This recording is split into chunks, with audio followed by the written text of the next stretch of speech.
Ce matin, on va commencer ensemble en tournant dans le psaume 8. On va commencer en lisant ce psaume ce matin. Ce matin, on va terminer la leçon 3 qu'on n'avait pas eu le temps de terminer la semaine dernière. La leçon 3, on était rendu à la section sur la Trinité. On est toujours à étudier la personne de Dieu et plus particulièrement le Dieu qui se manifeste et qui existe en trois personnes. On est dans la Trinité. Et ensuite de ça, on va commencer la leçon 4 sur les œuvres de Dieu. Qu'est-ce que Dieu accomplit, son plan et tout ce qu'il accomplit. Donc, en lien avec les œuvres de Dieu, le psaume 8 va très bien dans ce sens-là et on va le lire ensemble. Psaume 8, à partir du verset 1, on lit « Au chef des chantres, sur la guitite, psaume de David. Éternel notre Seigneur, que ton nom est magnifique sur toute la terre. Ta majesté s'élève au-dessus des cieux. Par la bouche des enfants et de ceux qui sont à la mamelle, tu as fondé ta gloire pour confondre tes adversaires, pour imposer silence à l'ennemi et aux vindicatifs. Quand je contemple les cieux, ouvrage de tes mains, la lune et les étoiles que tu as créées, qu'est-ce que l'homme pour que tu te souviennes de lui, et le Fils de l'homme pour que tu prennes garde à lui? Tu l'as fait de peu inférieur à Dieu, et tu l'as couronné de gloire et de magnificence. Tu lui as donné la domination sur les œuvres de tes mains. Tu as tout mis sous ses pieds, les brebis comme les bœufs, et les animaux des champs, les oiseaux du ciel et les poissons de la mer, tout ce qui parcourt les sentiers des mers. Éternel, notre Seigneur, que ton nom est magnifique sur toute la terre.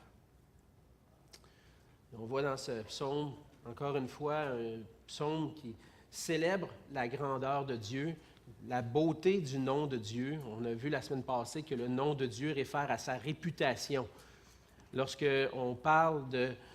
On a perdu un peu ce sens-là aujourd'hui de nos jours. Lorsqu'on donne des noms aux gens, on trouve plus un nom qui nous plaît lorsqu'on le dit, plutôt que de chercher sa signification. Mais à l'époque, et encore aujourd'hui, dans plusieurs cultures, on cherche un nom qui veut dire quelque chose parce qu'il y a une réputation d'attaché au nom. Et l'Éternel, c'est le « Je suis », c'est notre Seigneur, c'est celui que son nom domine sur toute chose, son nom est grand. Et il a manifesté sa grandeur et sa majesté par ses œuvres dans la création, et entre autres en créant l'homme, en créant l'être humain. Et ce matin, on va voir comment les œuvres de Dieu nous parlent de lui, combien il nous parle de sa grandeur et de sa bonté envers nous. Et ce matin, encore une fois, on veut prendre le temps de méditer sur notre Dieu, sur sa personne, pour mieux comprendre qui il est pour nous, comment il agit, et pour peut-être parfois mieux saisir certains aspects de nos vies qui parfois Dieu va permettre des choses, Dieu va permettre des situations. Et ça ne veut pas dire qu'on va toujours comprendre, mais quand même, en découvrant Dieu et son plan, on peut arriver quand même à tourner nos regards vers lui et se confier en lui. Alors, juste avant de poursuivre, on va se courber dans un mot de prière, demander à Dieu sa grâce, que Dieu nous accompagne et puis puisse nous parler à travers cette étude ce matin. Prions. Seigneur notre Dieu, ton nom est grand, ton nom est magnifique. Lorsqu'on prend le temps, Seigneur, de méditer sur tes œuvres, on réalise que ça nous dépasse, ta grandeur nous dépasse. Ta grandeur est insondable. Lorsqu'on regarde notre petitesse à comparer à la grandeur de l'univers, et tu dis que tu tiens l'univers entre tes mains, Seigneur, combien nous sommes petits devant toi. Nous sommes faibles et nous sommes totalement dépendants de toi, Seigneur, pour vivre et pour te connaître. Et Seigneur, je veux te remercier pour ta parole qui nous révèle, qu'à travers elle, tu nous révèles qui tu es, tu nous révèles ta personne, pour qu'on puisse te connaître, pour qu'on puisse entrer en relation avec toi. Oui, Seigneur, tu as voulu un jour venir nous chercher dans nos péchés, là où nous étions. Alors que nous étions tes ennemis, Seigneur, tu Tu nous as tant aimés en Jésus-Christ. Tu es venu pour te réconcilier avec nous. Tu as montré par là que tu étais un Dieu grand qui est au-dessus de toutes choses, mais en même temps qui était près de nous. Et dans la personne de Jésus-Christ, tu t'es révélé à nous, tu nous as fait voir ton amour pour nous. Et aujourd'hui, par ta grâce, Seigneur, on peut vivre en relation avec toi. Et ma prière, c'est que nos études ensemble puissent nous aider à découvrir combien tu es puissant, combien tu es grand, combien tu es présent dans nos vies. Et qu'à travers toutes les épreuves que tu peux permettre, à travers que ce soit des situations heureuses ou malheureuses que tu permets dans nos vies, on puisse trouver notre espoir en toi, Seigneur. Trouver notre appui sur toi, en toutes circonstances. Et que tu puisses te révéler à nous et te manifester à nous dans toute ta puissance, Seigneur. Viens parler à nos cœurs ce matin, viens nous parler dans nos situations que nous vivons présentement, afin que tout notre espoir puisse reposer sur toi et que notre joie on puisse trouver pleinement notre joie et notre satisfaction en toi seul. Parce que c'est toi, Seigneur, qui es digne de recevoir toute la louange et la gloire de tes enfants. Et c'est dans le nom de Jésus que je te prie. Amen. Amen. Alors, on est rendu, comme je le disais, dans la section sur la Trinité, dans la 3e leçon. On n'avait pas eu le temps de terminer la 3e leçon la semaine dernière, donc je vais commencer et on va essayer d'avancer rapidement à travers les choses qu'on a à voir ce matin. La Trinité. Je pense à la Trinité, je pense premièrement à une confession de foi. C'est une confession de foi de l'Église, parce que lorsqu'on étudie le sujet de la Trinité, on ne trouve pas le mot Trinité dans les Écritures. La Trinité, c'est un enseignement qu'on déduit des Écritures. Lorsqu'on regarde les Écritures et qu'on étudie les passages, on apprend à connaître davantage notre Dieu, mais on ne voit pas le mot Trinité dans les Écritures. Et ça fait partie quand même de notre confession de foi. La confession de foi de l'Église de l'Espoir affirme ce que nous croyons à propos de Dieu.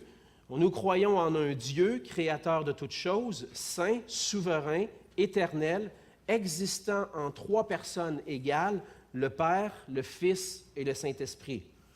Ça, c'est notre confession de foi. On affirme croire en un Dieu qui existe en 3 personnes, Père, Fils et Saint-Esprit, 3 personnes distinctes. Et la doctrine de la Trinité, c'est probablement une des doctrines les plus difficiles à comprendre du christianisme. Ce n'est pas quelque chose de simple.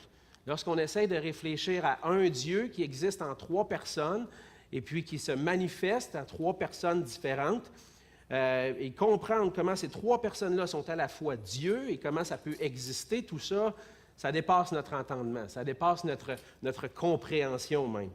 Mais c'est ce que la Bible nous révèle. Et notre croyance en Dieu, en un seul Dieu, c'est qu'il y a un seul Dieu et existe en 3 personnes qui sont entièrement distinctes, le Père, le Fils et le Saint-Esprit. Et ça nous vient, cette doctrine-là nous vient particulièrement, évidemment des Écritures, mais particulièrement du 4e siècle dans l'histoire de l'Église.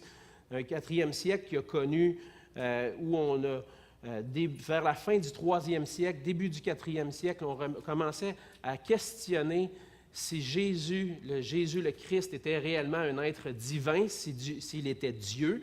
Et puis, il y a eu plusieurs débats dans l'Église à ce moment-là pour défendre la divinité de Jésus-Christ.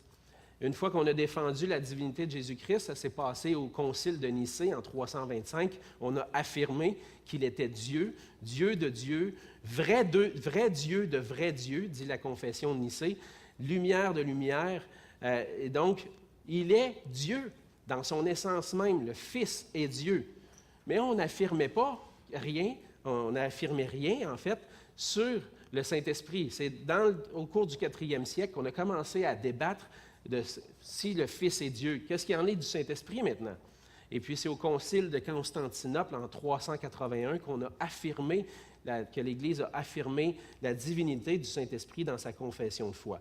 Et donc, ça nous vient environ du 4e siècle, mais on va voir ensemble que ça vient surtout des Écritures, et c'est ce qui est important. C'est que l'Église, devant les confrontations ou même les objections par rapport à la divinité de Jésus-Christ, a pris les Écritures pour défendre la divinité de Christ et la divinité du Saint-Esprit.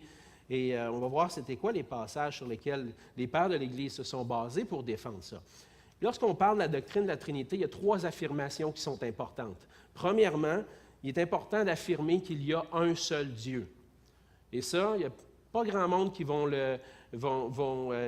aller à l'encontre de ça à l'intérieur du christianisme ou même des plus grandes religions du monde. L'islam affirme qu'il existe un seul Dieu. Ils ne croient pas à la Trinité, par exemple, mais ils vont affirmer qu'il y a un seul Dieu.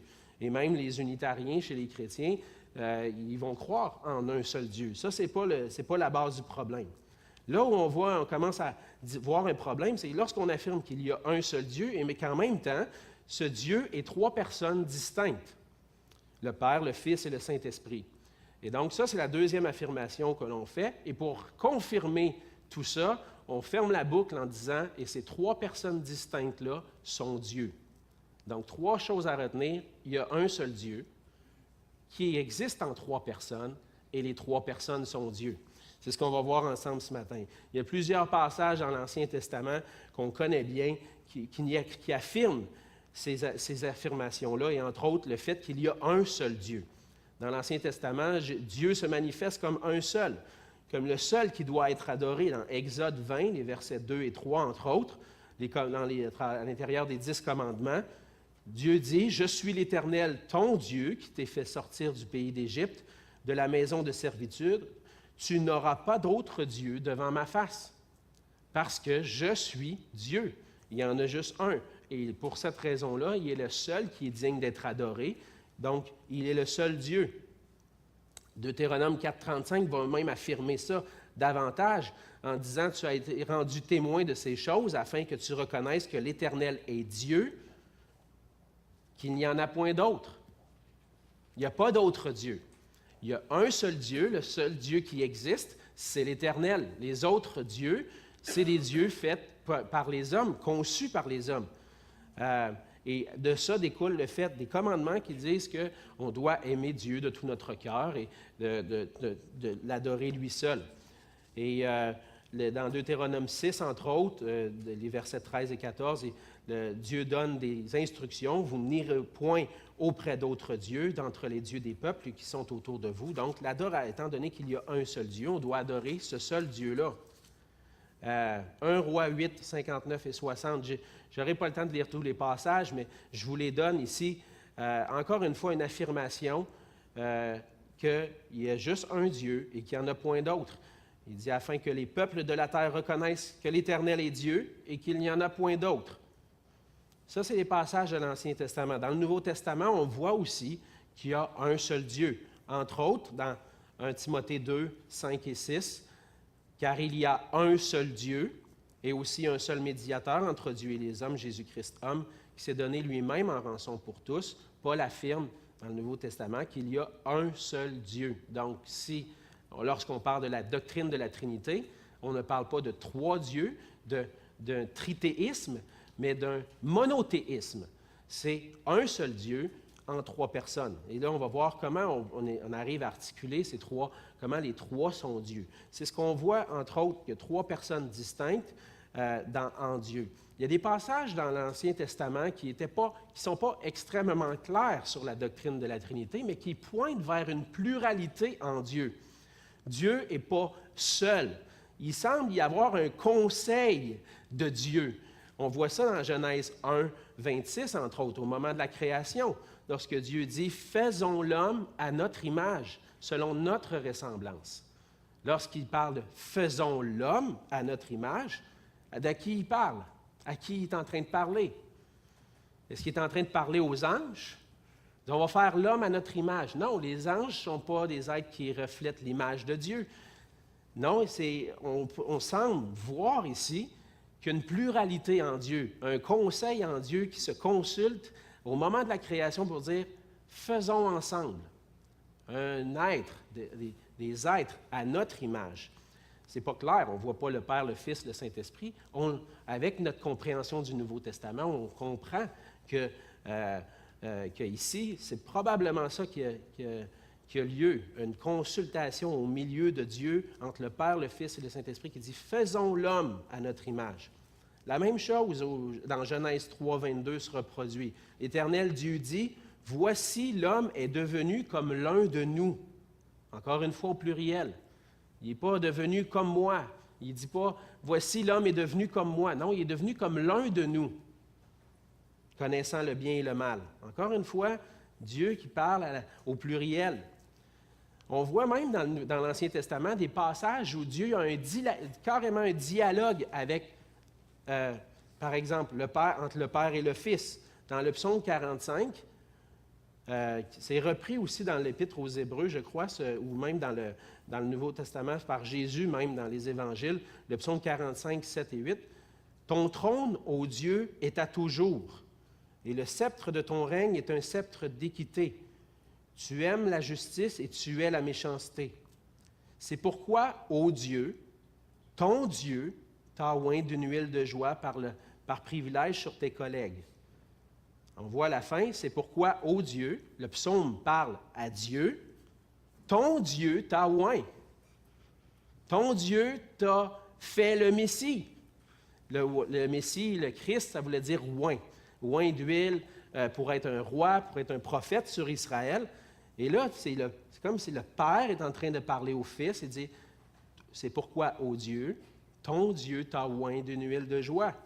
Et donc, je pense que c'est ça qui se passe ici. C'est le Père qui parle au Fils. Et même Jésus va prendre ces paroles-là. J'ai oublié de noter la référence dans le Nouveau Testament, mais je pense dans l'Évangile de Matthieu où il confronte les pharisiens. Expliquez-moi ça, cette idée-là. Pourquoi si Dieu parle à Dieu? Et donc, on voit ici, je crois que c'est ce qu'on voit, c'est la Trinité qui est en dialogue. La même chose dans le psaume 110. « Parole de l'Éternel à mon Seigneur. Assieds-toi à ma droite jusqu'à ce que je fasse de tes ennemis ton marchepied. » Parole de l'Éternel à mon Dieu, à mon Seigneur. Donc, l'Éternel parle à un Dieu. C'est qui ce Dieu-là? C'est le même, c'est Dieu.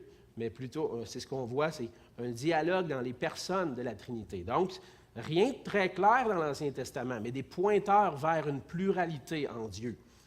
Dans le Nouveau Testament, on commence à voir un peu plus cette doctrine-là révélée d'une manière plus particulière. Entre autres, lorsque on voit le baptême de Jésus dans Matthieu 3. Jésus est baptisé, et dès que Jésus a été baptisé, il est sorti de l'eau, et voici les cieux s'ouvrir, et il vit l'Esprit de Dieu descendre comme une colombe et venir sur lui. Et voici une voix se fit entendre des cieux ces paroles. « Celui-ci est mon Fils bien-aimé, en qui j'ai mis toute mon affection. » Donc, là, on voit la scène du baptême de Jésus. Jésus est là, en train de se faire baptiser. Et puis, il y a une colombe qui descend du ciel, le Saint-Esprit, sous la forme d'une colombe. Et on entend une voix du ciel, qui est le Père, qui dit « Celui-ci est mon Fils bien-aimé. » Donc, les trois personnes sont réunies à ce même moment-là. Il y a été un moment dans l'histoire de l'Église où on disait « Dieu existe. C'est vrai qu'il se manifeste en trois personnes. On le voit trois personnes, mais c'est trois formes différentes. Pas trois formes distinctes à un moment précis, mais plutôt trois formes qu'à travers le temps, Dieu se manifeste de trois formes différentes. À un moment, il est le Père, à un moment, il est le Fils, puis à un autre moment, il est le Saint-Esprit. C'est comme s'il change la forme de sa manifestation. Mais dans ce passage-là, ce qu'on voit, c'est que les trois sont là en même temps. Ce n'est pas un moment dans le temps où il est le Père, un moment où il est le Fils, puis un moment où il est le Saint-Esprit. Les trois sont présents ensemble. Et là, on parle d'une trinité, de trois personnes en Dieu. Et là, on voit le Père, le Fils et le Saint-Esprit ensemble. Un autre passage, ce qu'on appelle des passages triadiques, le passage dans Matthieu 28, 19, qu'on connaît bien. « Allez, faites de toutes les nations des disciples, les baptisant au nom du Père, du Fils et du Saint-Esprit. » Et ici, ce qui est intéressant de noter, c'est qu'il ne dit pas de les baptiser dans les noms du Père, du Fils et du Saint-Esprit, mais plutôt dans le nom. Il y a un seul nom ici. Et le seul nom, c'est quoi? Père, Fils, Saint-Esprit. Donc, il y a un seul Dieu, mais qui est distinct en trois personnes, Père, Fils, Saint-Esprit, qui est manifesté ici. Paul, dans l'Épître aux Corinthiens, à la fin de sa deuxième épître, va encore une fois réunir les trois ensemble en disant que la grâce du Seigneur Jésus-Christ, l'amour de Dieu et la communion du Saint-Esprit soient avec vous tous. La grâce de Christ, l'amour de Dieu et puis la communion du Saint-Esprit. Dans 1 Corinthiens 12, je trouve que c'est un passage intéressant, puis ça a été, entre autres, un des passages qui a été utilisé par les pères de l'Église pour montrer l'égalité dans les trois personnes. Il y a une diversité de dons, mais le même esprit. Diversité de ministères, mais le même Seigneur, référant au Fils. Diversité d'opérations, mais le même Dieu qui opère tout en tous. Lorsqu'on voit le nom Dieu dans le Nouveau Testament, souvent on fait référence au Père. Donc, il y a des dons différents, ça vient du même Seigneur, du Fils. Il y a des ministères différents, ça vient du même Esprit. Et ensuite de ça, c'est Dieu, à travers tout ça, il y a des choses qui se passent, il y a des opérations, des œuvres qui se font, et c'est tout ça, c'est l'œuvre de Dieu. Donc, on voit à travers ces passages-là, une pluralité en Dieu, qu'il y a trois personnes en Dieu. Ça, c'est la deuxième affirmation. Ça confirmait la deuxième affirmation. Rappelez-vous, notre première affirmation, c'est qu'il y a un seul Dieu. La deuxième, c'est qu'il y a trois personnes en Dieu.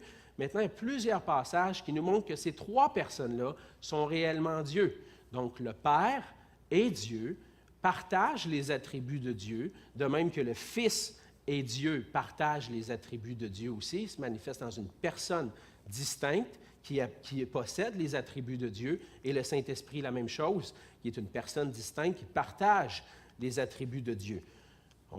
Le fait que le Père est Dieu, c'est pas le, je dirais, celui qui est le plus difficile à prouver ou qui est le plus difficile à défendre dans le christianisme ou à travers l'histoire de l'Église. Tout le monde admettait que le Père est Dieu. Et on voit plusieurs passages dans le Nouveau Testament qui nous parlent du Père comme étant Dieu. Entre autres, dans Matthieu 6, lorsque Jésus, entre autres, nous montre comment on doit prier, comment on s'adresse à Dieu, on peut dire « Notre Père qui es aux cieux, que ton nom soit sanctifié ». Donc, ici, ce qu'on voit, c'est lorsqu'on s'adresse à Dieu, on dit « Notre Père ». Donc, on voit que Dieu s'appelle Père, il est le Père, et donc, le Père est Dieu. Même chose un peu plus loin, dans Matthieu 11, Jésus va prendre la parole, il va prier à haute voix, il va dire « Je te loue, Père, Seigneur du ciel et de la terre, de ce que tu as caché ces choses aux sages et aux intelligents, et de ce que tu les as révélées aux enfants. » Donc, le Père est le Seigneur du ciel et de la terre. Le Père est Dieu. Paul va l'affirmer aussi dans Éphésiens 4, il dit « Il y a un seul Dieu et Père de tous, qui est au-dessus de tous, et parmi tous, et en tous. » Donc, un seul Dieu et Père. Donc, ça, c'est quelques passages où on voit les deux mots ensemble, le Père qui fait référence à Dieu, le Dieu qui l'Éternel. Ensuite de ça, on voit les passages où le Fils est Dieu. Entre autres, dans Jean 1:1, là, il y a des passages que vous voulez retenir pour parler de la divinité de Jésus-Christ. Retenez les 1. Jean 1, Colossiens 1 et Hébreux 1. Okay? Lorsque vous voulez voir les passages qui parlent de Jésus comme Dieu, le Fils est Dieu, Jean 1, Colossiens 1, Hébreux 1. On va regarder un peu plus ensemble. Jean 1:1, au commencement était la parole était avec Dieu, et la parole était Dieu. Là, on parle que la parole est Dieu. Qui est la parole? On voit plus loin dans Jean 1, verset 14, que la parole s'est faite chair et a habité parmi nous, pleine de grâce et de vérité. Nous avons contemplé sa gloire, une gloire comme la gloire du Fils unique venu du Père. La parole, c'est Dieu. La parole, c'est le Fils, en fait. Et puis, avec le verset 1, on voit que la parole était avec Dieu et elle était Dieu. Un autre passage intéressant dans Jean 8, l'Évangile de Jean pointe beaucoup vers la divinité de Jésus-Christ, entre autres dans Jean, juste avec le verset que je vais vous mentionner, je vais vous pointer vers quelque chose d'autre par la suite. Mais Jean 8, 58, lorsque Jésus est en débat avec les pharisiens, Jésus leur dit, en vérité, je vous le dis, avant qu'Abraham fût, je suis. Une affirmation. Qu'est-ce que Jésus est en train de dire? Bien, le « je suis » qui est révélé dans Exode 3, verset 14, « Je suis l'Éternel, je suis ». Tu diras, lorsque Dieu se révèle à Moïse, il dit, tu diras au peuple que « je suis » m'a envoyé vers vous. Mais Jésus prend le même titre Je suis. Et dans le grec, le je suis, c'est un verbe, c'est le verbe être au présent, première personne du singulier, présent de l'indicatif. Et puis, à toutes les fois qu'on voit je suis dans l'évangile de Jean, je crois que Jésus est en train de faire référence au fait qu'il est l'Éternel. Je suis le chemin. Je suis la vérité. Je suis la lumière du monde. Je suis la porte des brebis. Je suis. Et le je suis, c'est l'Éternel. Donc ça, c'est des indications qu'on voit, entre autres, la divinité de Jésus. Dans Jean 20, 28, Thomas lui répondit, « Mon Seigneur et mon Dieu », lorsqu'il voit Jésus, il réalise qui il est, il se met à l'adorer. Les témoins de Jéhovah vont prendre ce passage-là parfois, puis ils vont dire, bien, c'est pas mentionné, mais Jésus, il ne l'a pas repris. Par après, il ne l'a juste pas mentionné, mais par après, Jésus l'a repris parce qu'il ne fait pas adorer Jésus. Jésus n'est pas Dieu. Mais on ne voit pas ça dans le passage. Et au contraire, les Écritures nous disent tout le contraire. Jésus est Dieu, et Jésus n'avait pas besoin de reprendre Thomas parce qu'il est Dieu, il est digne d'être adoré. Dans Colossiens 1, là je reviens avec mes 1, Colossiens 1, 16, « Car en lui ont été créées toutes les choses qui sont dans les cieux et sur la terre, les visibles et les invisibles, trône et dignité, domination, autorité, tout a été créé par lui et pour lui. » Et on voit au verset 15 auparavant qu'on parle du Fils ici. Qui a créé toutes choses? Le Fils. C'est le Fils qui a créé toutes choses. Et par lui, toutes choses qui existent, même les choses invisibles, même les anges, ont été créés par le Fils. Le Fils est à l'origine de toutes choses parce qu'il est Dieu. Colossiens 2,9 va dire « Car en lui habite corporellement toute la plénitude de la divinité. » En Jésus-Christ, la plénitude de Dieu habitait parce que le Fils est Dieu. Et Hébreux 1, les versets 2 et 3, finalement, Dieu, dans ces derniers temps, nous a parlé par le Fils. Il l'a établi héritier de toutes choses. Par lui, il a aussi créé l'univers. Le Fils est le reflet de sa gloire et l'empreinte de sa personne. Il soutient toutes choses par sa parole puissante. Encore une fois, le Fils est à l'œuvre dans la création de l'univers.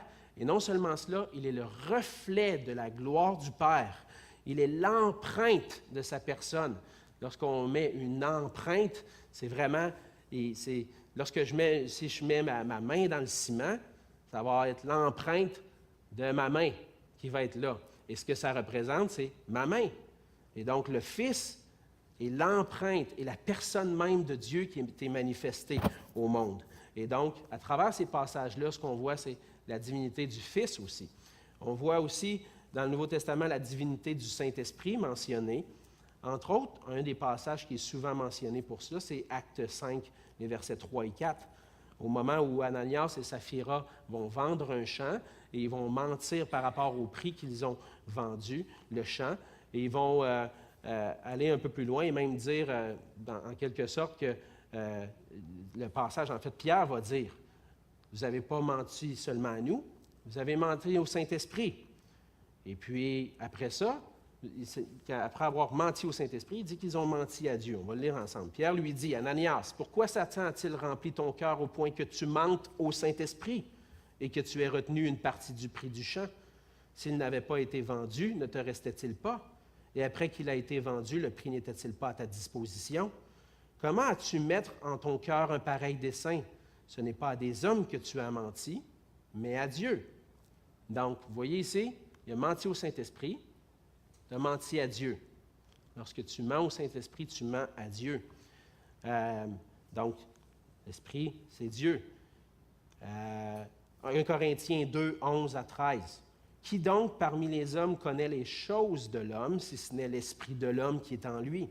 De même, personne ne connaît les choses de Dieu, si ce n'est l'Esprit de Dieu. » Moi, dans le fond, c'est l'argument que Paul emploie pour dire un esprit à l'intérieur de mon esprit, à l'intérieur de moi-même. Qui me connaît mieux que moi? C'est l'esprit qui est en moi, me connaît. Je me connais. Si je me connais moi-même, ça veut dire que mon esprit me connaît, donc l'esprit fait partie de moi.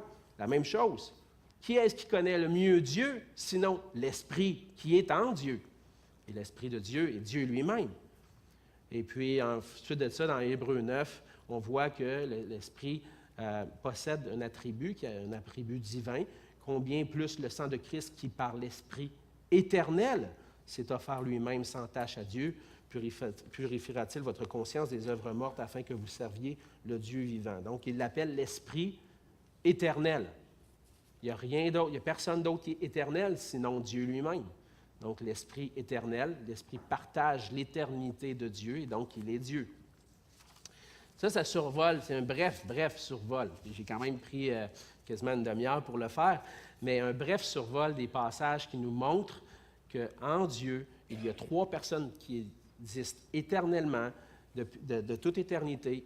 Dieu existe en trois personnes distinctes depuis toute éternité. C'est ça la doctrine de la Trinité. Un seul Dieu, trois personnes distinctes, et les trois personnes sont Dieu. Maintenant, on va commencer, on va avancer dans la leçon 4, et puis on va essayer de peut-être survoler un peu plus cette leçon-là sur les œuvres de Dieu.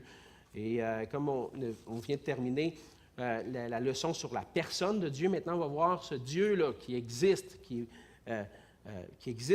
est au ciel, à qui la gloire appartient, un Dieu qui manifeste sa grandeur et sa bonté. Comment il la manifeste? Il la manifeste à travers ses œuvres. Et ces œuvres-là commencent avec un plan.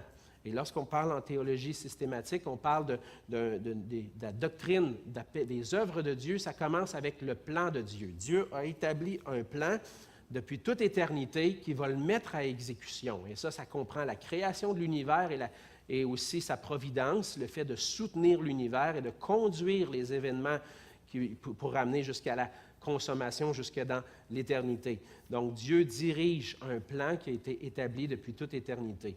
Un peu comme un architecte, avant de bâtir une maison ou avant de bâtir un bâtiment, on va mettre à l'œuvre, va se mettre à l'œuvre pour bâtir un plan précis. La même chose, Dieu a établi un plan dans l'éternité pour mettre ses œuvres à exécution. Donc, le plan de Dieu, c'est son décret éternel qui rend certain tout ce qui se passera. Ça, c'est une définition du plan de Dieu. Donc, un décret éternel. Ça veut dire, dans l'éternité, Dieu a décrété tout ce qui allait se passer. Et on va voir ensemble comment le plan de Dieu s'est mis à l'œuvre. Donc, premièrement, une des caractéristiques du plan de Dieu, je l'ai mentionné, c'est qu'il a été conçu dans l'éternité. Je vais sauter quelques passages pour aller vers les passages, entre autres, qui pointent vers le fait que Dieu, même avant la fondation du monde, avait déjà établi un plan. Dans Éphésiens 1,4, entre autres, en lui, Dieu nous a élus avant la fondation du monde pour que nous soyons saints et irréprochables devant lui. Qu'est-ce que Paul est en train de dire? Vous êtes des chrétiens, vous avez été choisis par Dieu. Quand est-ce que ça a été fait, ce choix-là? Avant la fondation du monde. Avant même que l'univers soit créé, Dieu vous avait choisi.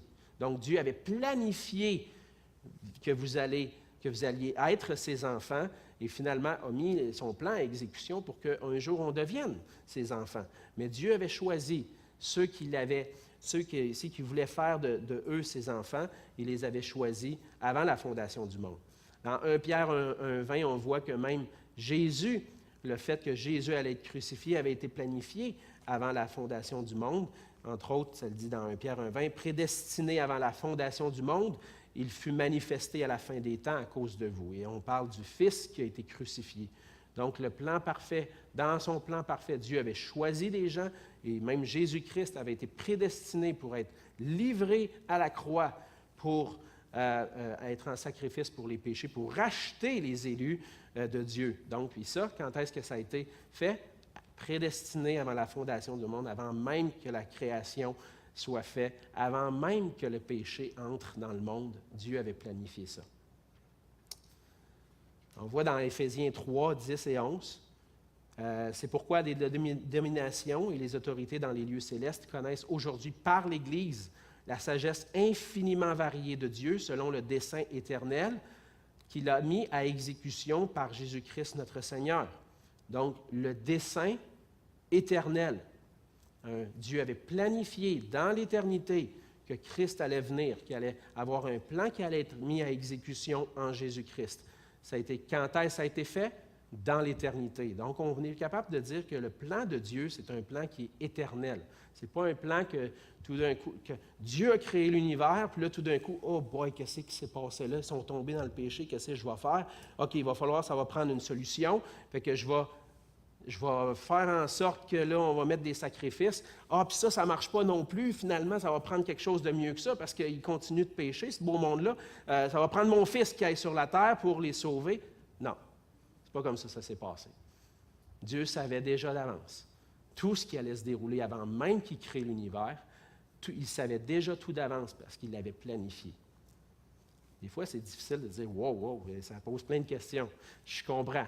Et on ne peut pas aller dans toutes les questions que ça l'implique, mais quand même, ce que la parole de Dieu nous dit, c'est ce qu'il faut prendre pour nous présentement.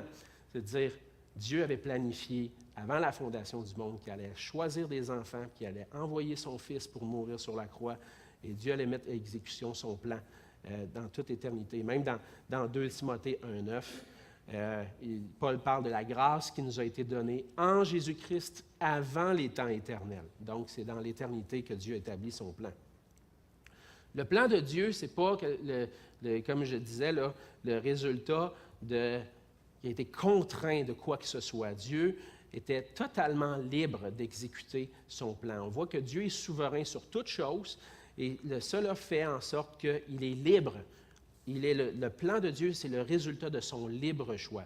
Dieu, tout ce qui se passe et tout ce qu'on voit dans l'univers, c'est Dieu dans l'éternité qui l'avait planifié, mais le résultat de son libre choix. On voit dans le psaume 115, 3, une affirmation très forte. « Notre Dieu est au ciel, il fait tout ce qu'il veut. » Psaume 135, 6, « Tout ce que l'Éternel veut, il le fait, dans les cieux et sur la terre, dans les mers et dans tous les abîmes. » Donc, ce que Dieu accomplit, c'est sa volonté. S'il se passe quelque chose dans le plan de Dieu, c'est parce que Dieu l'a voulu ainsi. Ésaïe 40, encore une fois, ça, c'est des passages profonds. Oui? Pardon? Les abîmes. Oui, c'est dans le fond, c'est tout, ça peut inclure tout l'univers, dans un sens, les profondeurs de la mer, les endroits cachés, en quelque sorte. Oui, c'est ça. Partout, là, même où on n'est pas capable d'aller, jusqu'où même on n'est pas capable d'aller, Dieu fait ce qu'il veut même là. Fait que Dieu est en train d'accomplir son plan à travers ça. Qui a sondé l'Esprit de l'Éternel, Ésaïe 40, et qui l'a éclairé de ses conseils? Avec qui a-t-il délibéré pour en recevoir de l'instruction? Qui lui a appris le sentier de la justice? Qui lui a enseigné la sagesse et fait connaître le chemin de l'intelligence? Son plan n'était pas soumis aux désirs et aux actions de sa création. Donc, ce que Dieu est en train ce qu'on voit ici, c'est que Dieu, il n'y a personne, absolument personne qui est venu conseiller Dieu dans l'établissement de son plan. Dieu était totalement libre. Dieu a fait ce qu'il voulait. Et on voit ça aussi dans Éphésiens 1,11, où Dieu opère toutes choses d'après le conseil de sa volonté. Donc, Dieu a établi un plan éternel. Ce plan-là est le résultat de son libre choix, de ce qu'il désirait. Et finalement, pas finalement, mais un autre point par rapport au plan de Dieu, c'est que Dieu a établi un plan qui était pour sa gloire, ultimement. Tout ce qui se passe, tout ce qui existe dans l'univers a pour but la gloire de Dieu. Ésaïe 48, 11, c'est pour l'amour de moi que je veux agir. Car comment mon nom serait-il profané? Je ne donnerai pas ma gloire à un autre. Donc, Dieu agit. Lorsque Dieu agit, il le fait pour sa gloire. Le but ultime de la création, c'est de glorifier Dieu, de rendre gloire à Dieu. On a lu Colossiens 1,16 tout à l'heure, que toutes choses ont été créées par Jésus-Christ, en Jésus-Christ, car en lui ont été créées toutes les choses qui sont dans les cieux, sur la terre, etc. Et puis à la fin, il va dire, tout a été créé par lui et pour lui, pour sa gloire, dans le but de le glorifier. Toute chose a été créée pour la gloire de Dieu. Apocalypse 4, 11. Tu es digne, notre Seigneur et notre Dieu, de recevoir la gloire, l'honneur et la puissance, car tu as créé toutes choses, et c'est par ta volonté qu'elles existent et qu'elles ont été créées. Donc Dieu a créé, et à cause qu'il est le créateur de toutes choses, il est digne de recevoir la gloire, l'honneur, la puissance, etc. Toute l'adoration de la création doit aller vers Dieu. Dieu s'est manifesté sa gloire et tout existe pour sa gloire. Une des choses qu'on voit aussi, c'est que le plan de Dieu est fondé sur la sagesse de Dieu. Dieu est infiniment sage et tout ce qu'on voit et toutes les œuvres qu'on voit dans la création, c'est le résultat du plan de Dieu qui est fondé dans sa sagesse. Entre autres, pour ça, je vais lire un verset, Proverbe 3, 19. C'est par la sagesse que l'Éternel a fondé la terre, c'est par l'intelligence qu'il a affermi les cieux. Donc, Dieu, dans son plan parfait, a puisé dans sa sagesse divine pour établir un plan parfait. Donc, toutes 4 choses qu'on a vues jusqu'à maintenant, Dieu a établi un plan qui a été conçu dans l'éternité, un plan qui est le résultat de son libre choix, qui a pour but sa gloire et qui est fondé sur sa sagesse. Ensuite de ça, le plan de Dieu englobe tout ce qui va se passer. Il n'y a pas aucun événement qui est en dehors du plan de Dieu. Ce qu'on voit autour de nous, même les choses les plus atroces qu'on peut être témoin, et c'est là parfois ça devient difficile pour nous d'accepter, c'était pas en dehors du plan de Dieu. Ce qu'on voit autour de nous, c'est le résultat du péché. Et Dieu ne tombe pas de sa chaise ou de son trône lorsqu'il voit des catastrophes ou des choses graves qui arrivent. Il est pleinement conscient parce que ça fait partie de son plan, mais c'est le péché qui est à l'œuvre aussi dans le monde. Mais tout ce qui se passe, Dieu l'a planifié et est pleinement au contrôle de ce qui se passe dans l'univers. Dans le psaume 119, 91, c'est d'après tes lois que tout subsiste aujourd'hui, car toutes choses te sont assujetties. Toutes choses sont soumises à Dieu. Et c'est le fait qu'ils sont soumises à Dieu fait en sorte qu'il est au contrôle. Il n'a pas perdu le contrôle. Il y a des famines dans le monde, il y a des guerres dans le monde. Dieu n'a pas perdu le contrôle.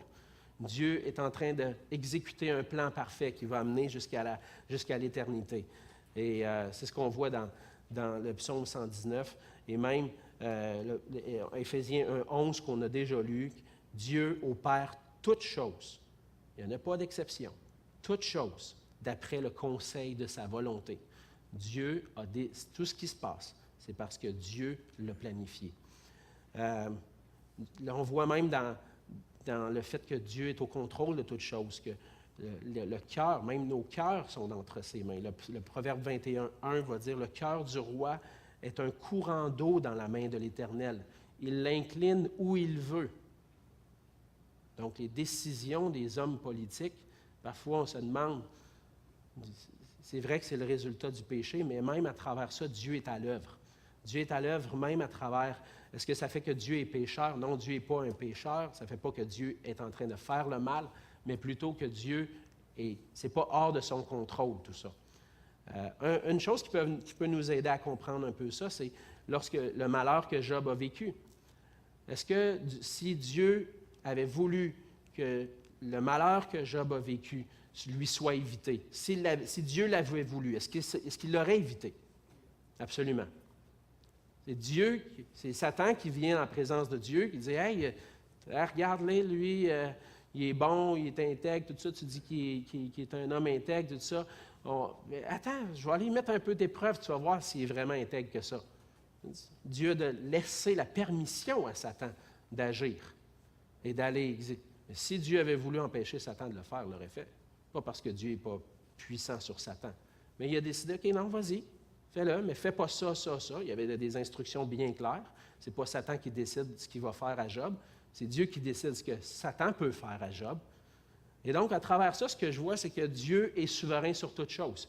Dieu, même dans le mal qui peut arriver, qui est le résultat de l'œuvre de Satan, si Dieu ne voulait pas que ça l'arrive, ça n'arriverait pas.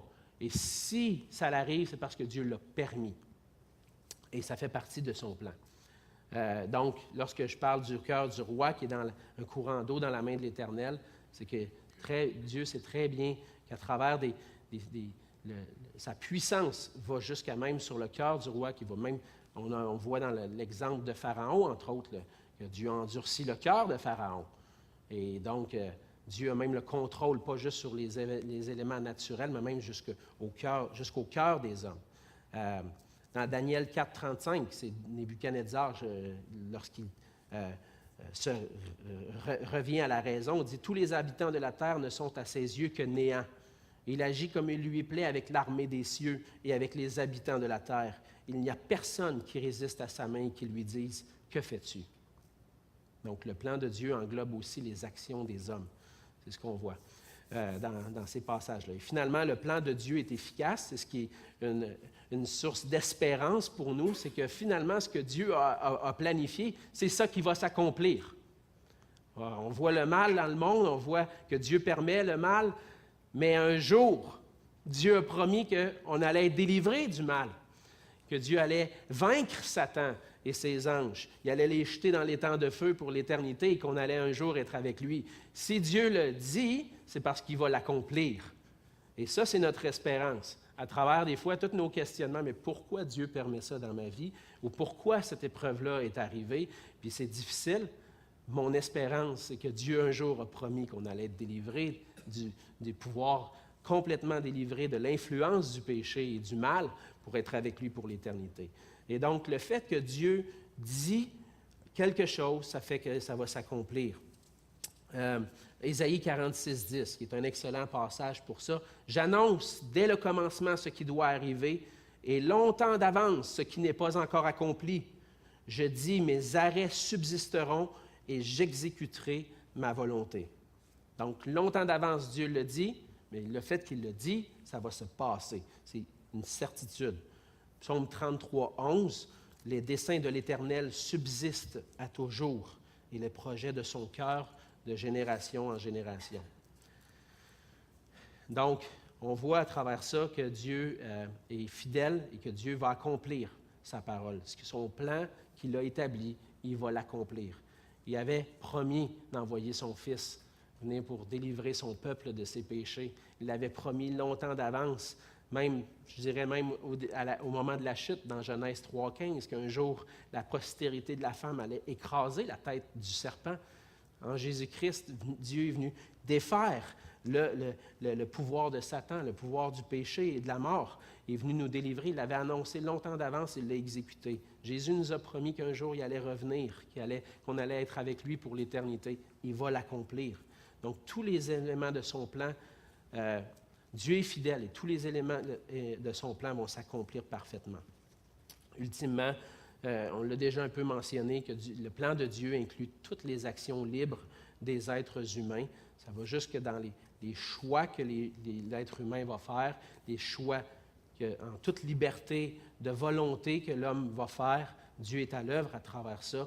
Ésaïe 44, 28, il dit « Je dis Cyrus », qui était un roi qui allait venir, là, c'est même annoncé d'avance, ça, là. Cyrus, qui est un roi, je dis de Cyrus, il est mon berger et il accomplira toute ma volonté. Il dira de Jérusalem qu'elle soit rebâtie et du temple qu'il soit fondé. Et finalement, Cyrus, lorsqu'on lit l'histoire de Daniel, et même l'histoire, pas l'histoire de Daniel, mais l'histoire de Esdras et Néhémie, qu'on voit que Cyrus a décrété la reconstruction de Jérusalem. Mais ça avait été annoncé d'avance. Et même à travers un roi qui n'existait même pas encore, Dieu dit, je vais accomplir ma volonté.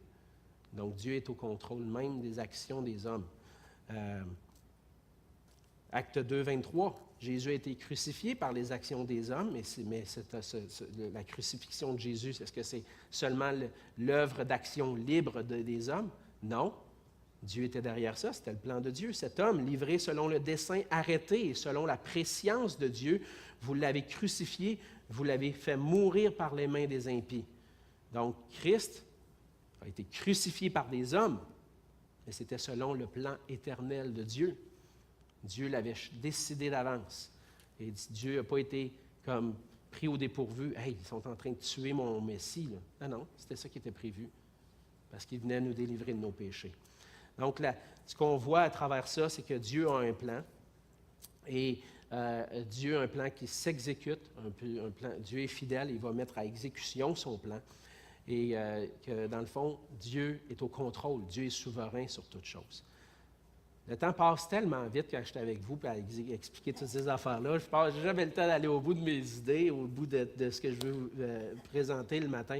Mais il y a un élément, il y a deux éléments qui sont importants de comprendre par rapport au plan de Dieu. C'est que Dieu a planifié la création du monde et après ça, on voit comment Dieu a mis en œuvre la création, mais aussi le fait que Dieu est souverain sur sa création. Dieu soutient sa création. Et on n'aura pas le temps de le voir ce matin. Ce que je pense que je vais vous inviter à faire, c'est peut-être de lire vos notes, d'aller regarder les passages, parce que sinon, la semaine prochaine, c'est notre frère Basile qui va être avec nous, qui va enseigner sur la doctrine des anges et de Satan, entre autres. Je ne veux pas changer la planification qu'on avait faite, donc je vais voir qu'est-ce que je vais faire avec le reste de la leçon. Peut-être que je vais revenir là-dessus un peu plus tard, mais pour l'instant, on va s'arrêter ici, puis on va juste remercier le Seigneur pour sa grâce. Dieu est au contrôle ce matin. Je n'ai pas surpris que je n'aie pas fini ma leçon. Mais on peut s'en remettre à sa grâce, on peut s'en remettre à sa souveraineté aussi. Malgré des fois toutes les difficultés qu'on peut rencontrer, Dieu est au contrôle. Et ça, c'est notre confiance qu'on peut avoir en lui. On va se courber ensemble. C'est notre Seigneur, notre Dieu. Ta sagesse nous dépasse.